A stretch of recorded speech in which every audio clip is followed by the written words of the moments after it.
Every great downfall begins with one invisible enemy, the ego.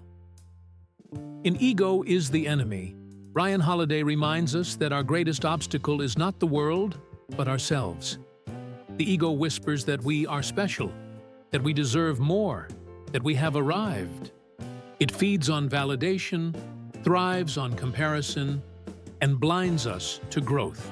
True strength, Holiday teaches, begins the moment we silence that voice and return to humility.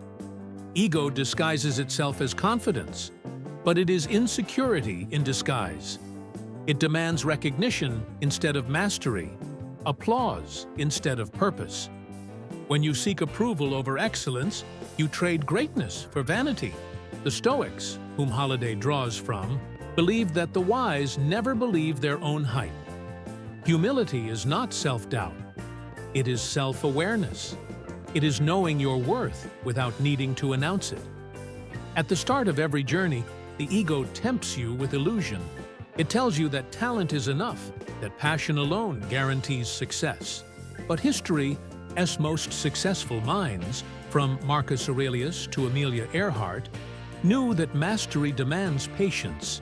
The ego wants attention, purpose wants progress. When you work for meaning instead of validation, the results endure long after applause fades. Holiday divides life into 3 phases: aspiration, success, and failure. In each stage, the ego lurks, ready to distort perception.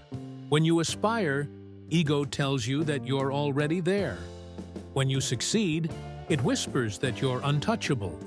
When you fail, it convinces you that you're worthless. Wisdom lies in seeing ego's mask and choosing discipline over delusion.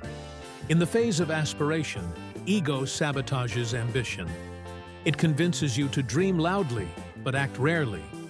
The world rewards effort, not noise. Holiday reminds us that greatness grows in silence, through consistent action without self-promotion. The truest victories are often unseen. The seeds of mastery are planted when no one is watching, watered by humility and persistence. The ego also poisons learning. It resists feedback, defends mediocrity, and fears being wrong. The humble, on the other hand, remain eternal students. They learn from everyone, friends, rivals, and failures alike. Growth requires surrendering the need to be right. You cannot fill a cup that is already full. The moment you admit you don't know everything, you open the door to wisdom. When success arrives, ego changes costume. It whispers that you've earned the right to relax, that the rules no longer apply. Many fall here, mistaking comfort for victory. Holiday warns that success is rented, not owned, and the rent is due every day. Discipline must outlast excitement. The truly great never believe their own legend. They keep their heads bowed, even as the world applauds. Ego thrives on external recognition. It measures worth through comparison and applause, but fulfillment is internal. It comes from alignment between purpose and action. The humble derive joy from the craft itself, not from praise. The work becomes the reward. When you detach from outcome and focus on process, you master not just your art, but yourself. Failure, too, reveals ego's grip.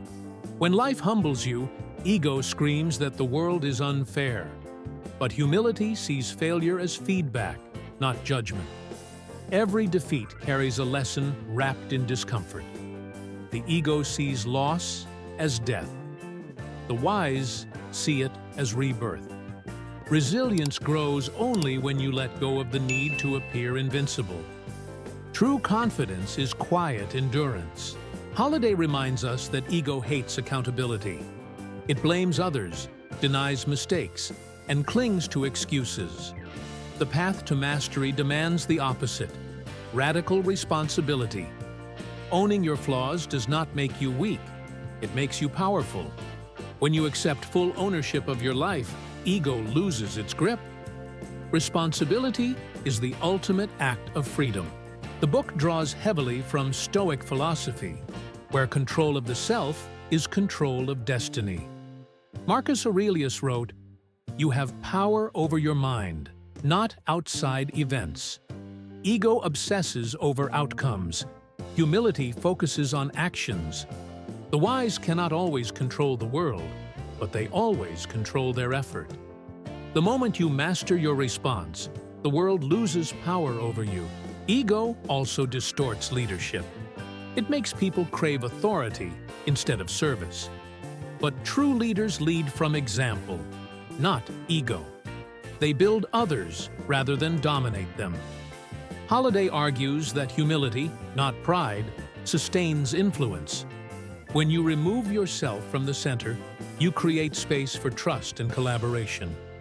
Power rooted in ego collapses. Power rooted in service endures. One of the book's core lessons is that ambition without purpose is empty. The ego seeks success for validation. The wise seek it for contribution. You can climb the highest mountain and still feel lost if the climb is for applause. Purpose gives direction to ambition. When your goal serves something larger than ego, fulfillment replaces obsession. Holiday shares stories of historical figures who conquered ego, people like George Marshall, who rejected personal glory to serve his nation, and Howard Hughes, who lost himself in isolation. The contrast reveals a timeless truth. Greatness without humility becomes self-destruction. The higher you rise, the more you must bow. The strongest trees bend with the wind. The brittle ones break. Ego loves shortcuts. It wants results without repetition, fame without failure.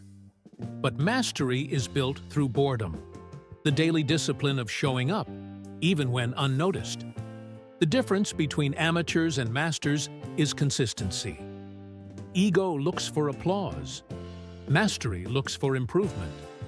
True greatness is quiet repetition of excellence. Holiday teaches that creativity dies where ego rules. When you care more about credit than creation, your art becomes hollow. The humble artist creates for truth, not attention. The ego asks, "Will they like me?" The master asks, "Did I give my best?" Creativity flourishes in freedom, not fear. To create from the heart, you must silence the ego's demand for validation. Ego cannot coexist with gratitude. Gratitude reminds you that everything is borrowed.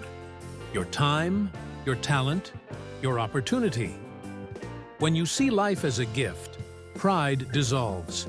Gratitude grounds you in humility, and humility keeps you teachable. The most successful people Holiday studied shared one trait. They never forgot where they came from. In the end, ego's greatest enemy is awareness. You cannot destroy it, but you can outgrow it. When you observe ego's voice without obeying it, you reclaim control. Awareness transforms reaction into reflection, pride into patience. Ego speaks loudly. Wisdom whispers. The quiet mind wins the longest battles. Holiday reminds us that humility is not weakness. It is strength under control. It is the courage to stand firm in truth without shouting. Humility walks softly but carries power. The ego wants to impress. Humility wants to impact. When you stop needing to be seen, your presence becomes unshakable. Respect grows naturally from inner stillness. Life will always test you. Success will tempt you. Failure will humble you. And ego will wait for both. The battle never ends, but mastery deepens. When you fall, let humility help you rise. When you rise, let gratitude keep you grounded. This balance, ambition without arrogance, confidence without pride, is the art of true success. Holiday ends with a reminder that greatness is not about winning, but about becoming. The ego craves outcomes. The wise pursue evolution. Each day becomes an opportunity to polish the soul through practice and awareness. When you measure success by who you are becoming rather than what you have achieved, peace replaces pressure. The war against ego is not external, it's internal. Every moment you choose humility over pride, awareness over reaction, service over self, you win. The victory is invisible, but its peace is undeniable. Freedom from ego is the quiet confidence that no praise can inflate and no criticism can deflate. It is the calm within success and the grace within failure. To live free of ego is to live awake. You no longer chase validation because you already feel whole. You no longer perform for approval because you are anchored in purpose. The journey becomes less about proving and more about being. The noise fades, and what remains is presence. Grounded, humble, and complete. Ego is the enemy is a reminder that greatness is not about rising above others, but rising above yourself. When you master your ego, you master your destiny. The path is not glamorous, but it is sacred. The truest power is invisible. It is the strength to keep learning, the humility to keep growing, and the wisdom to remain kind while winning. Because in the end, the enemy was never outside. It was the voice that said you were more than, less than, or separate from everyone else. Silence that voice, and what's left is clarity. The quiet power of humility, the kind that needs no audience, no crown, no victory, only the peace of knowing you have nothing left to prove.